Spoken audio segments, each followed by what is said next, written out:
agradecer a todos los miembros de la organización, un agradecimiento especial obviamente al Ministerio de Hacienda de Colombia y a título personal agradecer a CEPAL en la persona de Adrián Centurión, que gracias a él estoy aquí presente con ustedes compartiendo este cuarto encuentro. La presentación que va a versar sobre un tema un poco diferente a lo que hemos estado viendo la mañana de hoy. Creo que la expectativa era ver el tema de reglas fiscales también cómo viene operando en Perú, pero ya estaba claro que en el área donde trabajamos nosotros, que es presupuesto público, no es el área donde se ve el tema de reglas fiscales. No obstante, estoy trayendo algo de información presupuestaria que les puedo orientar sobre la situación que viene viviendo Perú. Ese es el temario. Primero, la presentación del presupuesto público de los gobiernos subnacionales. Después, el tema que había propuesto, que es incentivos y fondos de financiamiento para los gobiernos subnacionales y otros fondos de financiamiento. Algunas experiencias propias, otras experiencias también internacionales. Y la invitación es cómo se puede mejorar o cómo se puede ustedes también sacar experiencia de estos fondos o de estos incentivos que ya venimos trabajando en Perú.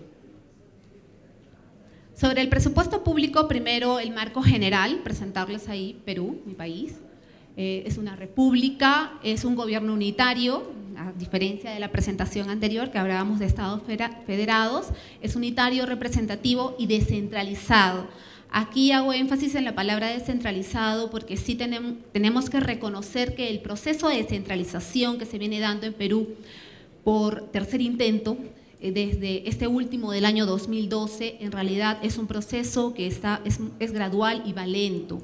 Sobre descentralización fiscal no hay muchos avances y esto es reconocido por las direcciones dentro del Ministerio de Economía que como tal tienen esta tarea.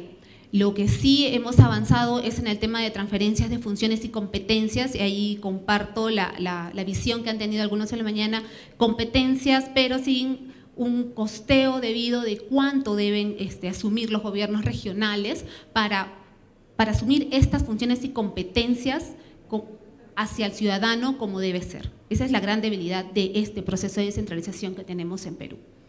Contamos con 1.853 municipios distritales, de los cuales 196 son provinciales y 26 gobiernos regionales. Digo 26 porque en realidad en Perú tenemos 25 departamentos y los gobiernos regionales son sobre la base de los departamentos, pero hay un régimen especial que es Lima Metropolitana, que también está concebido como un gobierno regional, ¿no? No obstante, es muy pequeño porque todavía todo sigue concentrado en los ministerios a cargo del Poder Ejecutivo. Aquí un poco de cifras, porque ya dado que no estaba viendo el tema de reglas fiscales, pero un poco de cifras para compartir con ustedes. Este es el gasto no financiero por nivel de gobierno. Del 2012 al 2014, el tipo de cambio, la relación con el dólar es 3:1, 3 soles por $1 actualmente, ¿no? Ha habido un tema de diferencial cambiario muy volátil en estas últimas semanas, el tipo cambiario en estas últimas semanas en Perú. Estábamos por debajo de los 3, ahora ya pasamos la barrera de los 3. Pero estos en porcentajes, como ustedes verán en las diapositivas, en el año 2012 los gobiernos subnacionales como gasto no financiero representaban el 49% del presupuesto, 49 versus 51 que es el gobierno nacional. En el año siguiente una relación de 47 a 53, para eso estoy sumando tanto gobiernos locales como gobierno regional, y para el año 2014 43-57. En realidad esta relación no se da porque el gobierno nacional ha tenido que asumir algunos gastos de tema de política nacional que aún no es descentralizada, que está referida al tema de la seguridad ciudadana y al tema de la defensa, ¿no? Han habido algunos gastos extraordinarios, no porque el apoyo a las regiones, a los gobiernos subnacionales haya disminuido, sino más bien porque algunos gastos no descentralizados del gobierno nacional han crecido para el año 2013 y 2014, porque sí Perú viene atravesando un problema de seguridad ciudadana y es una política, aparte de la educación y la salud, que está entre las prioridades del gobierno actual.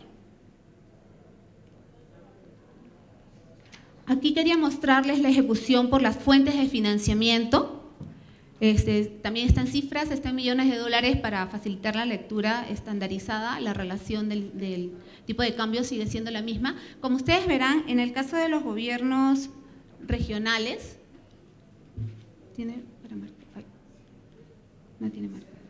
en el caso de los gobiernos regionales que están en la parte de arriba, los recursos ordinarios, que son los recursos de las transferencias del gobierno central, del tesoro público, la recaudación central, es lo más significativo en el caso de los gobiernos regionales. Pero ¿qué pasa en el caso de los gobiernos locales? Es la fuente de recursos determinados en la cual se consideran los recursos del canon, la de mayor aportación a los gastos en los gobiernos locales. Entonces, por eso quería presentarles, porque no podríamos pensar que es la misma figura para los dos gobiernos subnacionales, pero se da una figura diferente. Y esto se explica porque en el caso de los gobiernos regionales han tenido las transferencias de las funciones y competencias de educación y salud. Es toda la planilla, todos los gastos operativos de ambos sectores, que son los que reflejan que los recursos ordinarios, en el caso de los gobiernos regionales, representen estas cifras.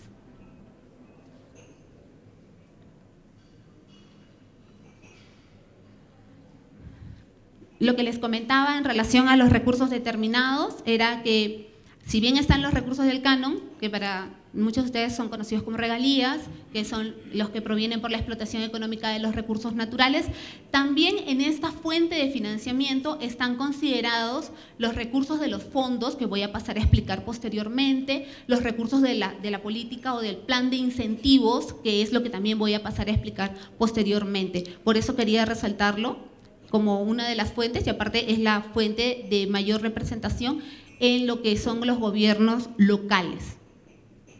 Igual en el caso del canon tienen ciertas restricciones, como no constituyen ingresos permanentes, no se pueden destinar a gastos permanentes. Esa es una política que se maneja desde el Ministerio de Economía y Finanzas y desde el punto de vista legal.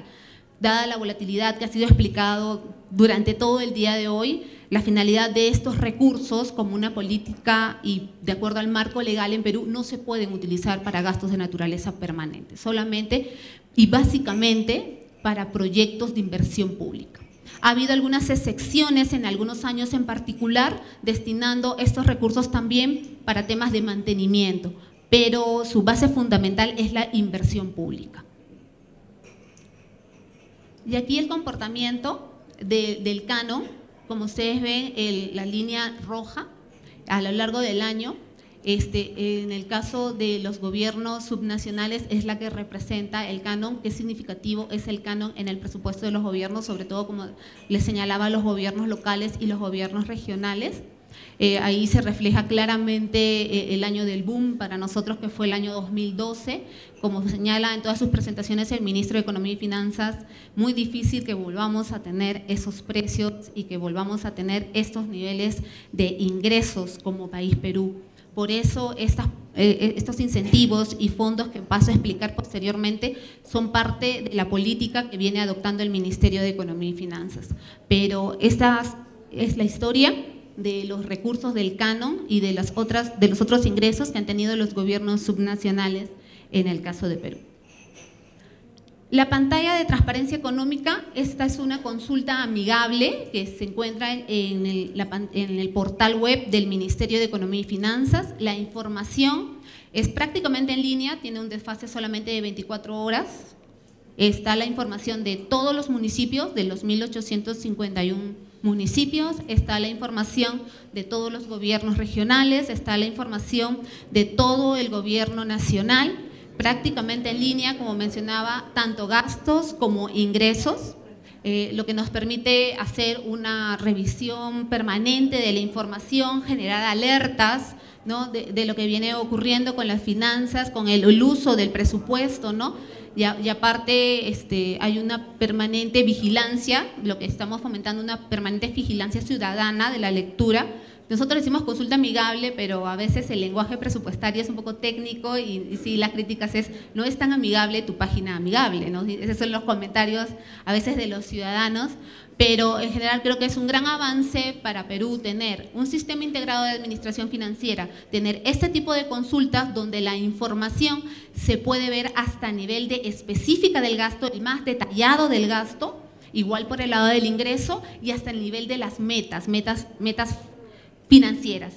La debilidad, obviamente, de esta consulta es que todo es financiero, todo es presupuestario, y en lo que tenemos que avanzar como país también es en la parte física, que nos interesa mucho, que no solamente, que los operadores han estado acostumbrados solamente a una revisión de la información financiera, más no la mirada de qué se espera obtener. Y en el marco del presupuesto por resultados es uno de los cambios culturales que más nos está costando con los operadores de presupuesto, ¿no? Pero en sí esto para nosotros es una consulta muy, muy útil y siempre tratamos de difundirla. Antes de pasar propiamente a la presentación sobre los incentivos, quería comentarles, dado que no era el área de reglas fiscales, pero comentarles algunas de las fortalezas. ¿Por qué Perú? Porque cuando vemos la información internacional, Perú, como siempre decimos, aparece muy bien en la foto, ¿no? No obstante las críticas a veces internas que tenemos del manejo de nuestras finanzas públicas, ¿no? Pero sí tenemos que reconocer que la fuente de recursos ordinarios, que es la que yo comentaba en la lámina anterior, tiene un manejo centralizado. Los gobiernos regionales y locales utilizan estos recursos, pero hay un manejo centralizado de estos recursos, y esto es lo que nos ha permitido mantener, por un lado, el control de las finanzas públicas. Otro de los criterios, otra de las condiciones ha sido que por el tema de la deuda, los gobiernos subnacionales no se endeudan sin opinión del gobierno nacional y de la Contraloría General de la República cuando es endeudamiento externo. Por eso, cuando comentaban el tema de las crisis del 90 de algunos de los países participantes, no lo vivió Perú.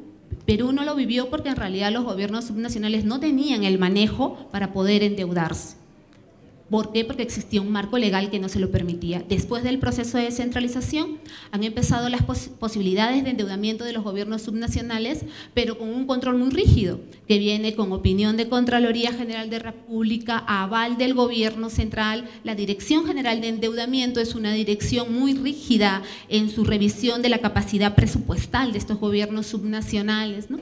Y las reglas fiscales que ya vienen aplicando también desde hace un par de años los gobiernos subnacionales, también hay un ratio de deuda, entonces que les exige mucho a los gobiernos subnacionales.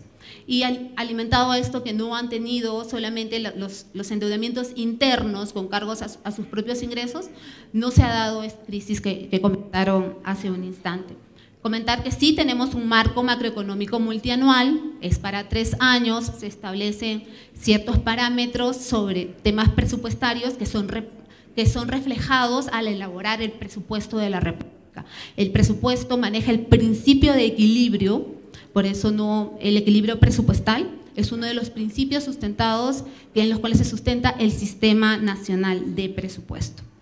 Ahora sí paso propiamente a lo que es la presentación, solamente quería hacer estos comentarios previos para que conozcan el tema del presupuesto de los gobiernos subnacionales de Perú. En el tema de incentivos y fondos de financiamiento para los gobiernos subnacionales, incentivos. Los incentivos son uno de los instrumentos de la estrategia que viene desarrollando Perú en el marco de lo que es el presupuesto por resultados. El presupuesto por resultados es la estrategia que desde la Dirección General de Presupuesto Público del Ministerio de Economía y Finanzas venimos impulsando, venimos trabajando, y estos son sus 4 grandes instrumentos. El central son los programas presupuestales, que son para nosotros las unidades básicas de programación para el presupuesto. Tenemos la evaluación a los programas presupuestales, que pueden ser evaluaciones al diseño del programa, a la evaluación de impacto del programa, el seguimiento permanente, como han visto la consulta permite el seguimiento financiero, pero señalo aquí la debilidad del seguimiento físico de las metas a obtener. Y el cuarto está referido a los incentivos a la gestión. Obviamente todo esto soportado sobre información para la toma de decisiones que requiere cada uno de estos instrumentos. Ahora al detalle pasamos con el tema del plan de incentivos, no sé si alguno de ustedes los conoce, pero bueno, el día jueves comentarles que hay una asociación civil allá en Perú que se llama Ciudadanos al Día. Y este plan de incentivos municipales a la mejora de la gestión y modernización municipal, que de aquí en adelante me referiré a él como PI, para hacerlo más sencillo, porque su nombre es muy extenso, obtuvo un premio a las buenas prácticas en la gestión pública, ¿no? Entonces fue motivo de mucha alegría para el ministro y para la viceministra, porque es algo por lo que estamos apostando, estamos viendo, como mostraré en las diapositivas más adelante, que está obteniendo resultados, está generando lo que, no, aparte de datos, mejor información, está logrando un cambio cultural en el nivel local, que era un nivel con el que es muy difícil lograr la articulación por el número de municipios que han visto que tenemos en Perú. Nuevamente, señalar que es uno de los instrumentos del presupuesto por resultados y está orientado, y es el objetivo principal, a promover condiciones que contribuyan con el crecimiento y desarrollo sostenible de la economía local. Ese es el objetivo del plan de incentivos, ¿no? Generar una sostenibilidad de la economía local. Sobre todo lo estamos generando con algunos municipios, van a ver más adelante cómo están clasificados, y esto incentiva a las municipalidades a la mejora continua y sostenible. En todo momento siempre se les recalca que no es solamente obtener una meta, alcanzar una meta para obtener un incentivo y generar una transferencia financiera, ¿no? Un incentivo monetario, sino que esto sea sostenible, que ellos apuesten por la sostenibilidad de lo que se está generando dentro de la organización. El marco legal fue concebido desde el año 2009, pero entra en operación a partir del año 2010. El marco general, para explicarles cómo ha venido operando el marco normativo, empieza cada año con la emisión de un decreto supremo. En este decreto supremo se establecen los procedimientos y las metas que deben de cumplir los gobiernos locales. Luego se emiten unas resoluciones directorales donde se aprueban los instructivos, porque nosotros estamos muy preocupados porque ellos cumplan las metas. Las metas, algunas son retadoras, de acuerdo al nivel de cada municipalidad, pero lo importante, y apostamos porque las metas las puedan cumplir. Por eso se emiten instructivos, guías, mecanismos que faciliten a los municipios el poder cumplir estas metas. Asimismo, se emiten una resolución ministerial donde los gobiernos locales desde el primer trimestre del año ya conoce cuánto sería el monto máximo al que él accedería si es que logra alcanzar las metas, ¿no? Y pasando nuevamente al instructivo, hay una prepublicación de resultados y finalmente una de resultados finales.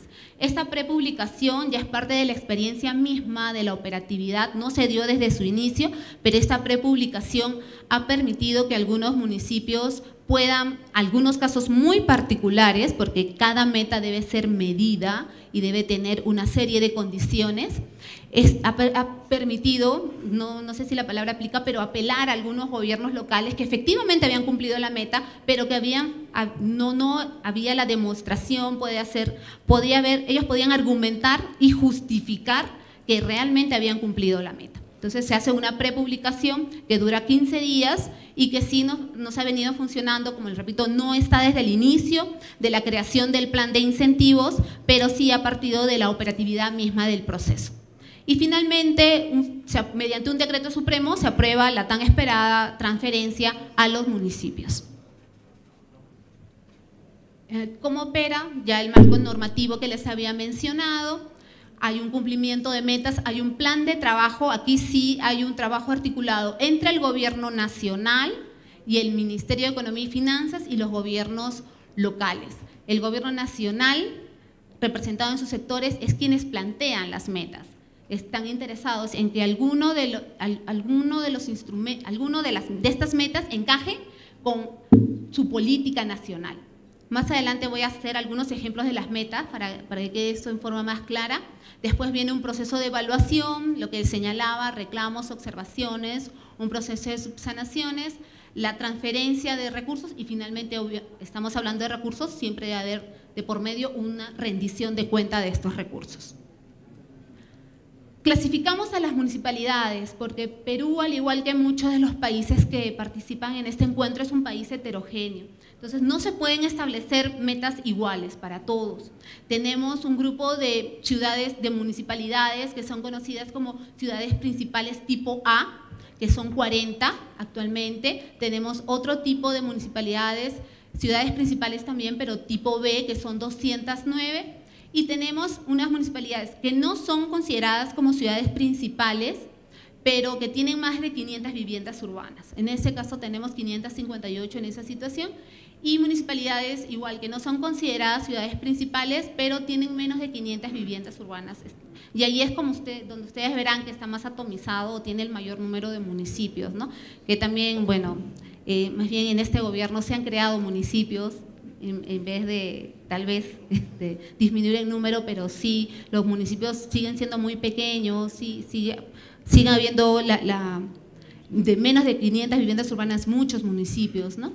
Y para cada una de estas municipalidades, por eso es que se emiten instructivos, guías, hay metas diferenciadas, no son iguales, las que cumple la tipo A no las cumplen ni la tipo B ni las otras clasificaciones.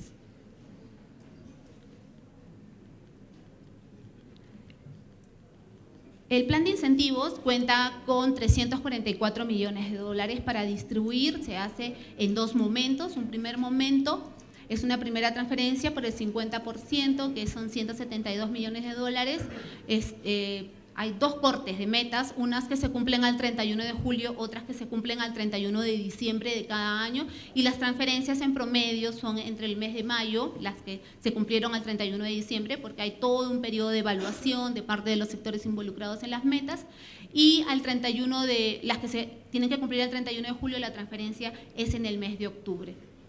Todo se reparte. O sea, no es que no cumplió y ahí va quedando el fondo, no, todo se reparte, y eso genera en las municipalidades que cumplen el 100% de las metas un segundo incentivo, una segunda motivación, porque hay un bono adicional para todos aquellos que cumplieron el 100% de sus metas. Y estos 1.100 millones de soles, 344 millones de dólares, se reparten todos los años al 100%. No es que se va generando un saldo revolvente como veremos más adelante en otros fondos. Aquí todos los años se reparten todos los recursos.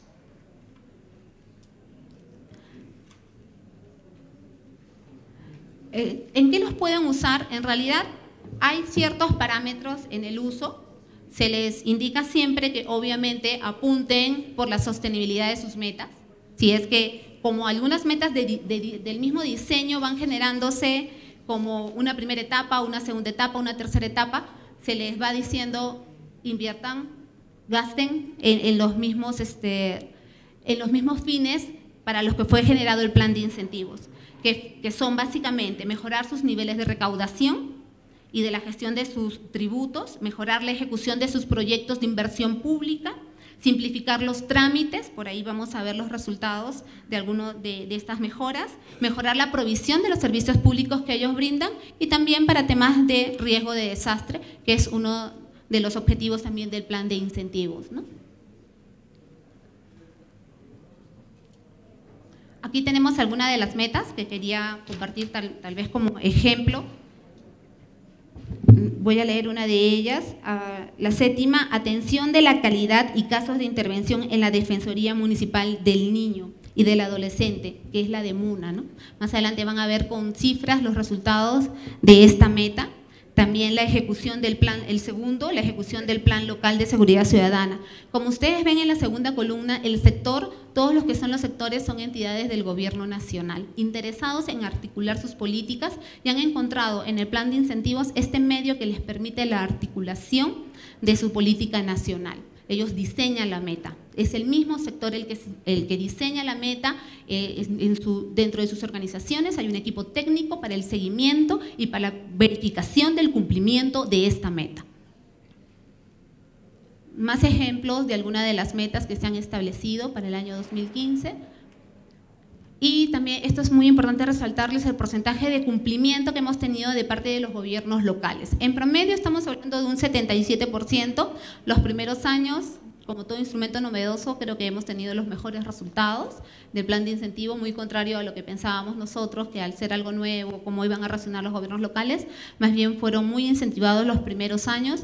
El año 2014, el segundo semestre, que vemos ahí un 50%, tiene una explicación detrás, que es el cambio de autoridades. El año pasado hemos tenido en el mes de octubre las elecciones de las nuevas autoridades regionales y de los nuevos alcaldes, que son la máxima autoridad de un municipio municipio, y al ser la primera vez que el plan de incentivos pasa por un tema de cambio de gobierno en los subnacionales, hemos visto que genera este efecto, ¿no? Tal vez un poco de parte de la autoridad que va dejando la municipalidad, pierde la motivación y no está tan interesado en cumplir la meta porque sabe que el beneficiario va a ser incluso, si no es él el que va a hacer la reelección, va a ser incluso el de la oposición, ¿no? Entonces, se ha dado esta figura en muchos municipios, ¿no? Creo que no escapa a las realidades de otros países también. Aquí sí ya quería compartir con ustedes logros propiamente obtenidos con el plan de incentivos. El más importante para nosotros es el tema de la recaudación del impuesto predial, que está a cargo de los gobiernos locales. Hemos tenido un incremento de 196 millones en el año 2009 de dólares a 342 millones de dólares en el año 2014. Entonces, para nosotros es muy significativo porque durante muchos años los gobiernos locales no se movían prácticamente de los 150 millones de dólares como recaudación por este concepto de impuesto predial. Ya a partir del año, desde la operatividad del plan de incentivo vemos este movimiento y para nosotros es un buen reflejo de que, como les repito, no solamente es la obtención del incentivo, sino también el cambio cultural asociado a este tema. El tema de la reducción de los plazos para la obtención de una licencia de funcionamiento, de acuerdo a la ley marco de licencias de funcionamiento, es 15 días y vean lo que hemos obtenido. Tenemos ya en algunos gobiernos tipo A que demora solo 7 días y medio y en las de tipo B casos de hasta que se ha reducido a 4 días la emisión de las licencias de funcionamiento. Y esto pues aporta mucho al tema de la competitividad y que se viene realizando desde el Consejo Nacional de Competitividad en el Ministerio de Economía y Finanzas. Otra de las metas que también queremos compartir es la mejora en la gestión de los residuos sólidos, que ya tenemos 954.000 viviendas que participan en la gestión adecuada de los residuos sólidos, permitiendo con ello reducir la cadena formal del reciclaje.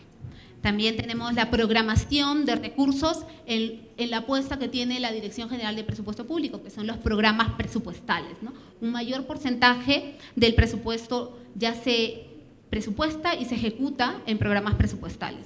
Como señalaba hace un instante, las metas van avanzando. Primero era programa, después es ejecuta. No solamente quiero que programes un porcentaje, sino que también hay una meta vinculada a cuánto de ese porcentaje que tú has asignado al presupuesto, a los programas presupuestales, lo están ejecutando, ¿no? Porque al final es lo que va a estar asociado a los resultados. Otra de las metas es el mayor acceso a los centros de promoción y vigilancia en funcionamiento. Y vigilancia en el funcionamiento. Esta meta también es una de las metas progresivas. Empezó con una meta que tengan su estudio para el proyecto del centro de vigilancia. El siguiente año era ya tener el centro implementado y ahora la operación de este centro, el registro de cuántas madres va atendiendo, de cuántos niños se van atendiendo. Y en estos centros en particular lo que se realizan son prácticas saludables, prácticas a la madre, prácticas para el niño, para los niños menores de 36 años. Ha sido una experiencia piloto que ya se ha expandido a nivel nacional. Finalmente, tenemos el tema de la DEMUNA, que es algo que les comentaba. Hay 879 municipalidades con menos de 500 viviendas urbanas que ya cuentan con las DEMUNAs, ¿no? Que para nosotros también es importante en el marco de la situación a veces de violencia familiar que está ocurriendo también en Perú, ¿no? Estos son los links de alguna de la información del plan de incentivos. No sé cómo voy de tiempo porque quería empezar a la presentación sobre los otros fondos o tal vez, no sé quién me avisaba del tiempo. Es el incentivo, en realidad aquí venían los otros fondos que como Perú también venimos aplicando, ¿no? Hay un desarrollo de algunas diapositivas respecto a cada uno. Si me da un poco de tiempo, tal vez lo… Sí, no hay problema. Ok, ya, con las disculpas del caso por no haber respetado los tiempos. Entonces, aquí los fondos que tenemos, el Fondo de Promoción a la Inversión Pública Regional y Local, más conocido como FONIPREL, en este caso es un fondo concursable, solamente concursan las regiones y los gobiernos locales. está destinado solamente para inversión pública, aquí ya empezaré un poco a correr, está destinado tanto a proyectos de inversión pública como para estudios, porque muchos gobiernos locales no cuentan con recursos presupuestales ni para generar sus propios estudios, entonces el FONIPREL les abre una posibilidad de financiamiento para este tipo de gastos.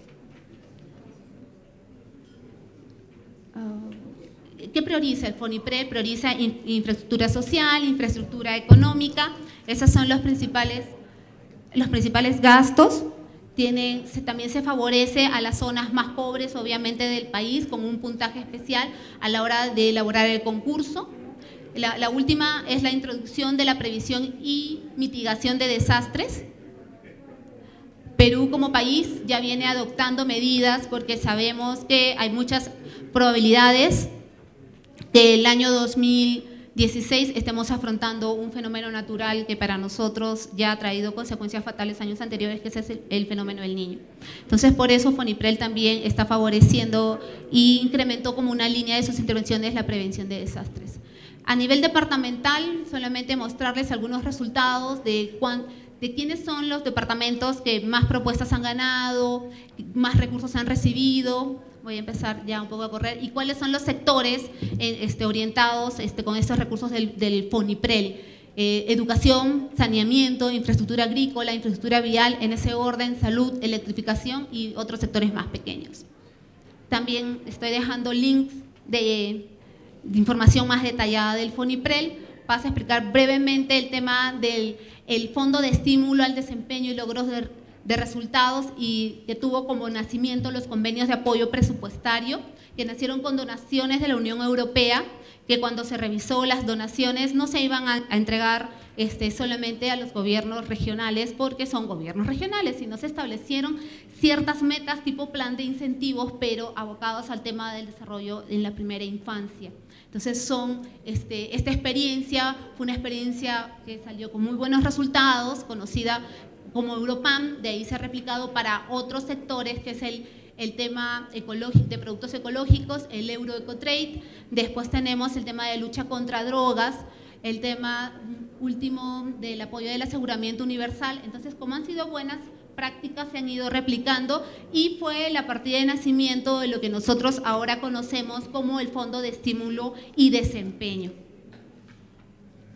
Hay un tramo fijo, es decir, se les da primero una partida fija para que puedan operar, y esta partida obviamente está pensada en la gestión propiamente del gobierno regional, porque está orientada solamente a gobiernos regionales, y un tramo variable que sí se mide con metas porcentuales vinculadas a temas de salud, a temas de educación.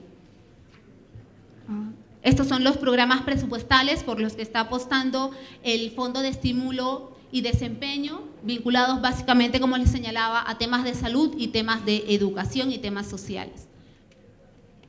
¿Cómo se ha ido implementando en el país? Empezó con 9 gobiernos regionales, 16, y a la fecha ya están todos los gobiernos regionales integrados para poder participar en este fondo, cada uno con una partida de ingresos, de recursos presupuestales que podrían obtener si es que cumplen las metas.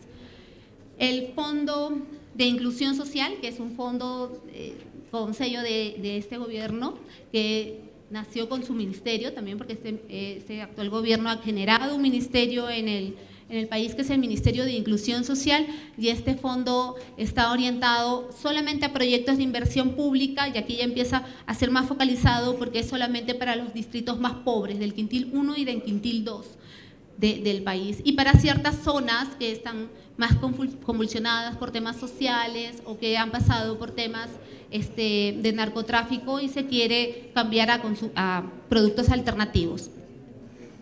Son los tipos de intervención: intervienen en temas de saneamiento, agua potable, caminos vecinales, telefonía rural, electrificación rural. Y el último, que es también más acotado solamente a temas agrícolas, no está a cargo del Ministerio de Economía y Finanzas, está a cargo del Ministerio de Agricultura, y este fondo tiene 515 millones, beneficiarios a la fecha 204.000 hectáreas y 165.000 familias. Aquí la restricción es que solamente está para financiar proyectos vinculados a temas de riego y para aquellas zonas del país que se encuentran sobre los 1000 metros sobre el nivel del mar. Entonces también está focalizado, no es para todo el país, sino tiene ciertas restricciones. Al igual que la información anterior, estoy dejando los links con información más detallada para seguir compartiendo con ustedes. En realidad no estoy trayendo conclusiones porque era una presentación de todo lo que como fondos e incentivos venimos actualmente realizando en Perú. Muchas gracias por la atención prestada.